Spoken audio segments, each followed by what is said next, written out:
Mariela Encinas for the state. Efrain Torres Jr. for Ms. Cassandra Weiss. And are you Ms. Weiss? Yes. And counsel, I realize that you're a student attorney, so you need to announce for the record as well. Daniel Escobar for the state of Texas. Counsel, have you received all the discovery in this case and did you review it with your client? We have, Your Honor. Court will find that the state is in compliance with discovery. Ms. Weiss, I'm showing you what's entitled Application for Deferred Adjudication or Community Supervision. Did you review that with your attorney? Did you understand it and did you sign it? Yes, Your Honor.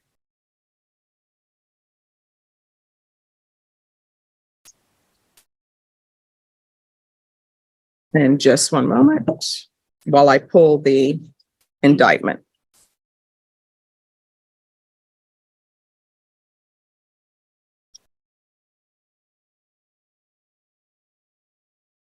Showing you what's entitled True Bill of Indictment. Did you review that with your attorney? Did you understand it? Yes, Your Honor. Counsel, do you waive the reading of the indictment? Yes, Your Honor. State, are you proceeding on the indictment as presented? Yes, Your Honor. All right, who is this behind you? Sorry, Your Honor. All right, you're standing there. Do you need something? I was gonna approach once they're done. Okay. Well, who are you approaching? I'm approaching for a motion to dismiss, just your signature. All right, so what you'll have to do is you'd have to give it to the court coordinator or either the clerk, but not approach while we're on the record. Okay, sorry about that. No problem. All right, I'm showing you what's entitled Court Admonishments and Defendants Waivers and Affidavit of Admonitions. Did you review that with your attorney? Did you understand it? And did you sign it in all the appropriate places? Yes, Your Honor. Did you understand what your charge was as evading arrest, detention with a vehicle? That's a third-degree felony. The range of punishment is anywhere from 2 to 10 years in prison up to a $10,000 fine. Did you understand? Yes, Your Honor. All right, off the record for a moment. Ms. Davila, I'm going to say thank you for checking in so quickly. I'm going to send you to a breakout room Okay, Judge. and they will let you know what the case is and what the charges are. The defense attorney should be zooming in to join you shortly. Okay, thank you, Judge. All right, thank you.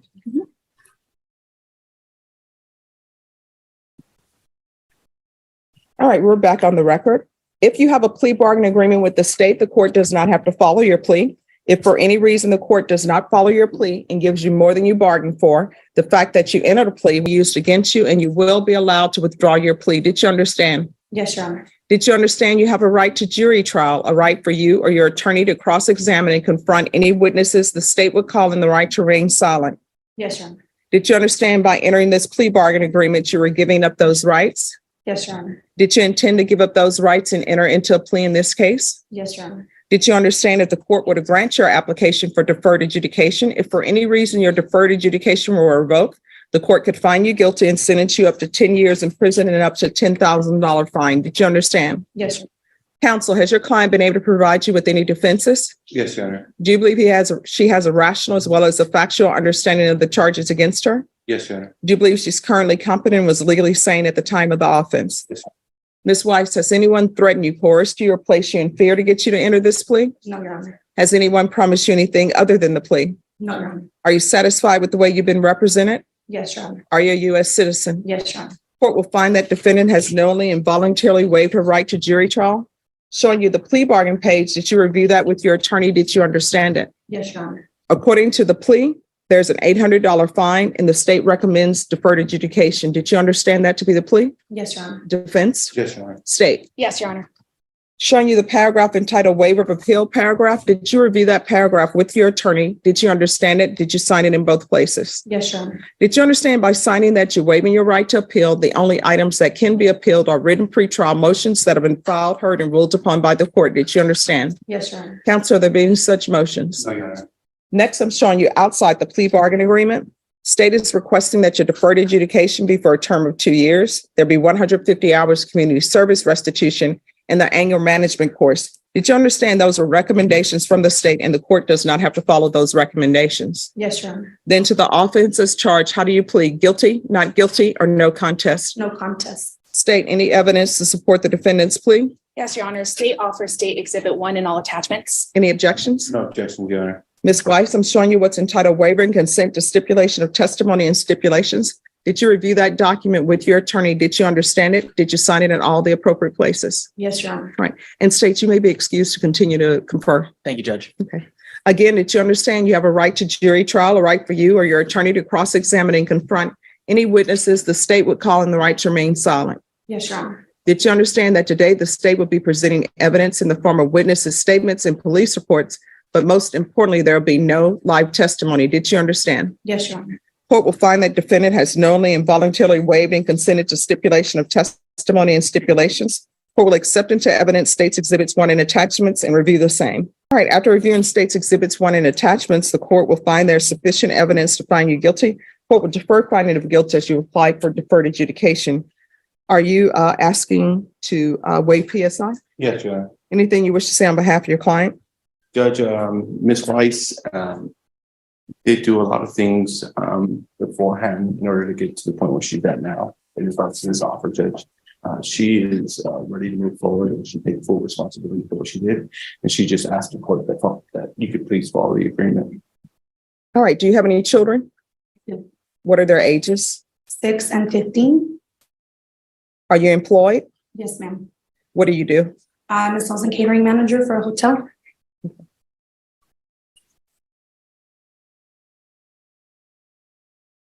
And who lives with you other than your children? I have a sister who's currently staying with me.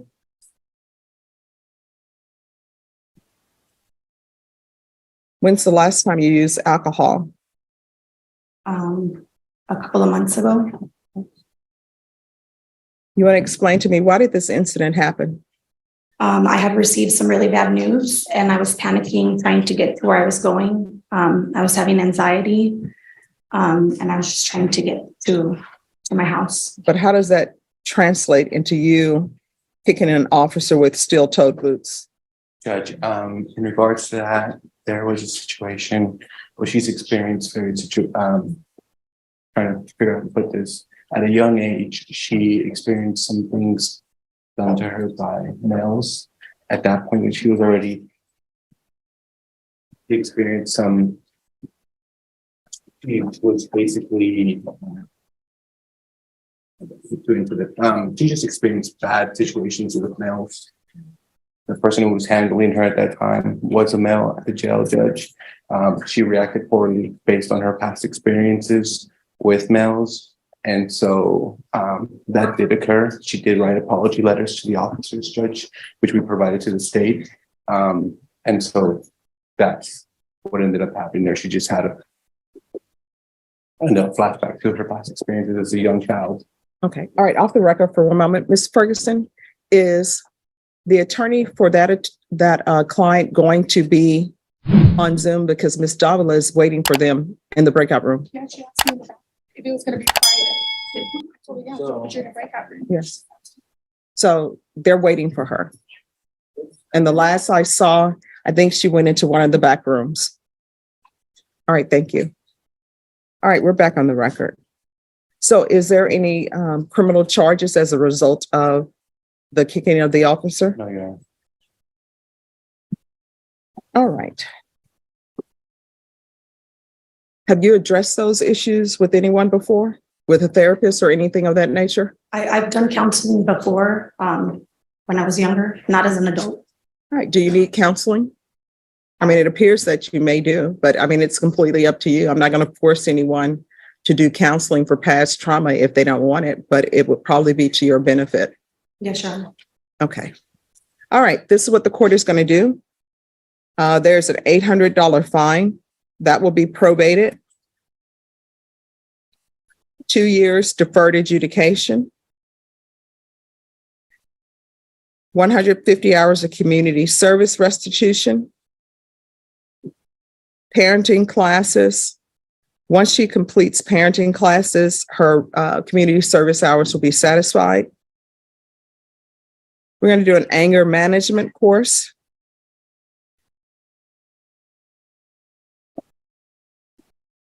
How do we address the trauma issues, Ms. Abrams? We can refer her to Center for Healthcare Services. All right, so we'll do a referral to Center for Healthcare Services. And I understand with counseling, Sometimes people want you to open up on day one and tell everything. And sometimes you don't want to do that. You have to build up trust. So if there's an issue with the counselor, just let probation know and we'll see about getting a different counselor.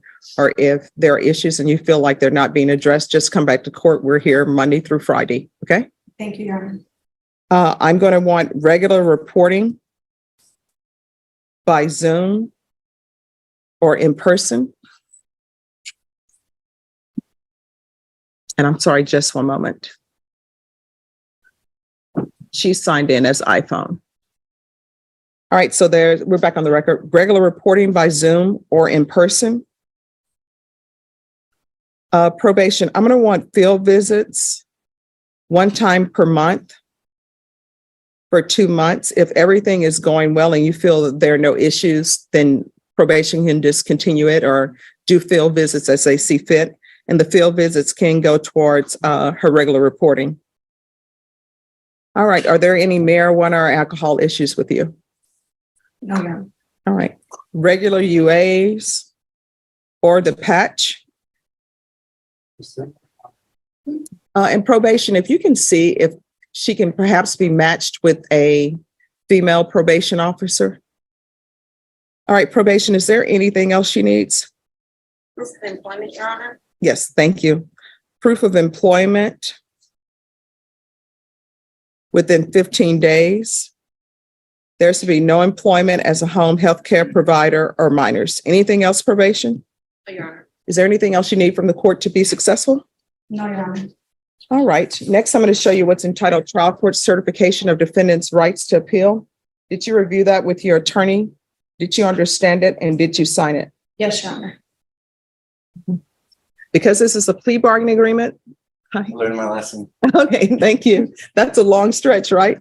Because this is a plea bargaining agreement, because I followed your plea bargaining agreement and because you waived your right to appeal, you do not have the court's permission to appeal. Do you understand? Yes, Your Honor. All right, good luck to you. Thank you. Just calling 2019 CR 0925W, State of Texas versus Joshua Clark. Can our parties announce for the record for the state? Ruben Herrera for the state. Defense? Attorney Joe Simmons for defense. Are you Joshua Clark? Yes, ma'am. Showing you a document entitled Motion to Enter Adjudication of Guilt and Revoke Community Supervision. Did you review it with your attorney? Did you understand it? Are you the same Joshua Clark who was placed on deferred adjudication in 2019 CR 0925W for the offense of aggravated assault with a deadly weapon on February 22nd, 2019 for a period of 8 years? Is that you? State? Your Honor, when we previously approached on this, we were proceeding on a violation of count 2 that on or about the 19th day of September 2022 in Bexar County, Texas. The defendant, Joshua Clark, did then and there test positive for marijuana in violation of condition number 2. How do you plead to that? True or not true? Thank you, Your Honor. He's already met our last set he played through, and the number 2 that he played to was actually failing to submit. I apologize, Your Honor, I was reading the wrong violation. And he's already played through his appeal form's already been. He just came back to the court to take a look at it and decide what the reason. All right, and so what does he have? He has the new offense he picked up was an evading arrest when they came to get him. Of course, that's one of the allegations that's been waived and abandoned. So why are we here? Because I don't know if wants to look the motive. It should be argued in my own 3 years. No objections. No difference.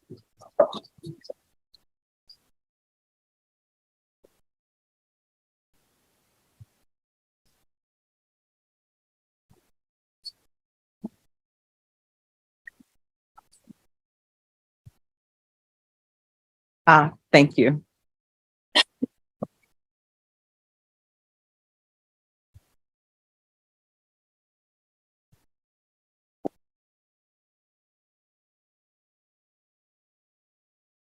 So defense, do you have any witnesses you want to call?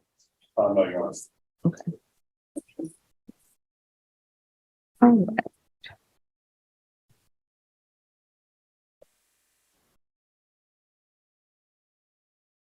Yes, thank you.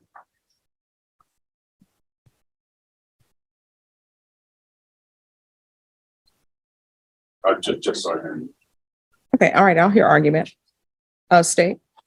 Your Honor, the underlying case that the defendant was charged for was for ag assault with a deadly weapon. The defendant has since failed to report multiple times to his supervision officer, failed to submit to drug testing, and further was picked up on a new charge, although the state has waived that allegation. Since January 21st of 2022, the defendant has failed to submit 6 times and then tested positive and tested for the eluted sample.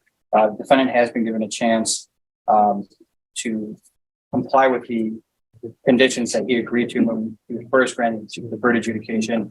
And along with these allegations, the defendant has chosen to stray from following those conditions and has shown that he is not suitable for deferred adjudication. So we're asking you to revoke the defendant's deferred adjudication sentence of the 4 years. All right, defense. Your Honor, there's been some adjustment with Mr. Clark, of course, when he was out, he was working. He also had gotten himself in the field. He had personal training in an effort to mitigate his track as he was trying to get his community service hours. When he told him that was something for him to do, it was making it good for him. In terms of without getting into the specific facts of the abating, because again, it has been waived, there was some question as to whether the first car that he was seeing wasn't unlocked. I think that's just the best way to say it. The neighborhood that he lives in, not the best of neighborhoods, but he had been following the court's instructions in terms of standing away. Just 1 second. All right, everybody in the box, you need to whisper.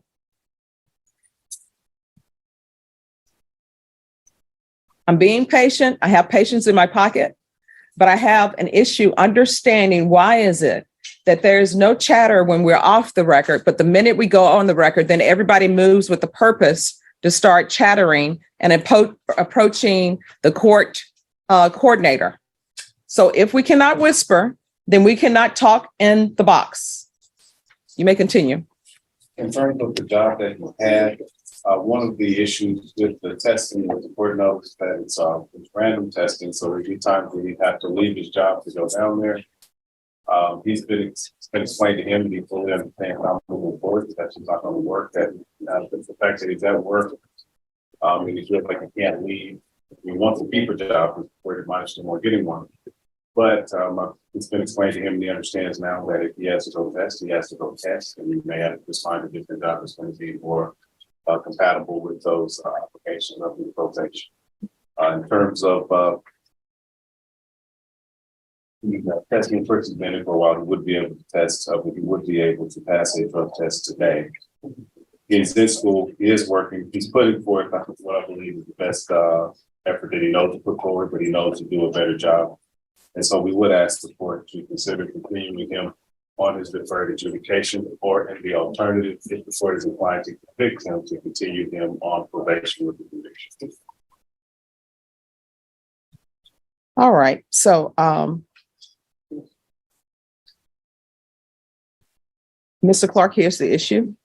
The issue is the court has given you chance after chance after chance. You were placed on deferred adjudication February 22nd, 2019. Then on August 5th, a motion to revoke was filed and you were continued. I allowed you to transfer to Mississippi. Then on February 8, 2021, there was a new motion to revoke, which was a new case that you committed because you pled true to it. The court denied it and continued you. Then we come back on May 5th, 2021. There's another motion to revoke, and that's a violation of number 26. The court continued you. And now we are here. So I don't believe there's anything else that I can do to make you follow the court's condition. I'm going to grant the motion, find you guilty. There's an affirmative finding of deadly weapon. There's to be no contact with Brianna, Bryanna Reed. I don't think there wasn't an affirmative finding of family violence on this. Let me see if yeah. All right, and the court will sentence you to 4 years in the prison. And you receive any credit for any time served, $1,500 fine, time and money to run concurrent. Showing you what's entitled Trial Court Certification of Defendant's Rights to Appeal. Did you review that document with your attorney? Did you understand it and did you sign it? Yes, ma'am. All right, you do have a limited right to appeal, and that right is as it relates to the allegations in the motion, not the fact that you were on deferred adjudication. Do you understand? All right. And because this is a felony conviction, you're not allowed to own or possess any weapons or ammunition. Do you understand? If you have a question over what a weapon or ammunition is, you'll need to speak to an attorney. All right, we can go off the record. How old are you? 31? All right, so you're going to have to change your life. I know sometimes people are sentenced to prison and they think it's the end of the world. And I've never been sentenced to prison, so I can't say, oh, it's easy. It's not easy. I always never thought it was easy. But what I can tell you is you need to take advantage and try to rehabilitate yourself so you won't be back in this situation. Because time is going to pass, whether you're living right or living wrong, and you want to make sure that you're living right so you'll have a chance in life. You understand? All right.